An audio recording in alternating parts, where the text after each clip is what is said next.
నమస్తే అండి. నేను doctor Namburi Rahul Nag, consultant neurologist, Rachana group of hospitals, మదీనాగూడలో. ఈరోజు చూస్ చేసుకున్న టాపిక్ ఏంటంటే stiffness of the body and jerking movements. Jerking movements అంటే కొంతమందికి స్పైన్లో ఉంచో లేకపోతే చేతుల్లో కాళ్ళల్లో ఉండే పొలంగా ఒకసారి జర్క్ ఇచ్చినట్టు వస్తుంది. జర్క్స్కి రీజన్స్ ఫిట్స్ ఉంటాయి. కొంతమందికి మ్యాలింగరింగ్ అంటే ఫంక్షనల్గా కూడా కొంతమందికి ఉంటాయి, తీవ్రమైన ఆందోళనలో ఉన్న, లేకపోతే నిద్రలలో స్లీప్ ప్యాటర్న్ అంటే కొంతమంది పడుకున్నాక ఎమ్మటే నిద్రలోకి జారుకుంటారు. సో ఆ జారుకున్న టైంలో కూడా జర్క్స్ అనేవి కామన్గా మనం చూస్తుంటాం. అవి దానంత భయపడాల్సిన అవసరం లేదు.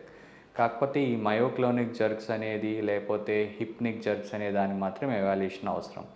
సో ఈ మయోక్లోనిక్ జర్క్స్ అనేది యూజువల్గా ఎక్కువగా ఫిట్స్లో చూస్తాం. సో ఇవి ఉన్నాయా లేదా తెలుసుకోవాలంటే ఈఈజీ అనే టెస్ట్ లాంటివి, బ్రెయిన్ స్కాన్లు, ఎంఆర్ఐలో, సిటీలు లాంటివి చేసి ఆర్గానిక్ ప్యాథాలజీ అంటే బ్రెయిన్లో ట్యూమర్స్ ఏమైనా ఉండి దానివల్ల ఇలా వస్తున్నాయా లేదా అవి నార్మల్గా వచ్చినాయి. సో ఫిట్స్ టెస్ట్లో కనుక అబ్నార్మాలిటీ అంటే ఉండాల్సిన వేవ్ ఫార్మ్స్ ఉండాల్సిన దానికంటే ఎక్కువ యాంప్లిట్యూడ్స్ వచ్చినా, ఏ భాగం నుంచి వస్తుంది, లెఫ్ట్ సైడ్ ఆఫ్ ద బ్రెయిన్లో వస్తున్నాయా, రైట్ సైడ్ ఆఫ్ ద బ్రెయిన్లో వస్తున్నాయి అనేది ఈజీ ద్వారా తెలుస్తుంది.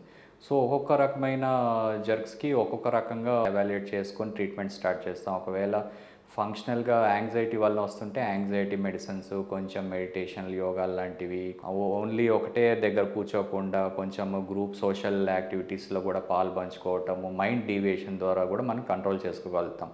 సో కాగ్నిటివ్ బిహేవియరల్ థెరపీస్ అని ఉంటాయి, వాటిలో రిపీటెడ్ కౌన్సిలింగ్ ఇవ్వటం వల్ల కూడా మనం హెల్ప్ చేయవచ్చు.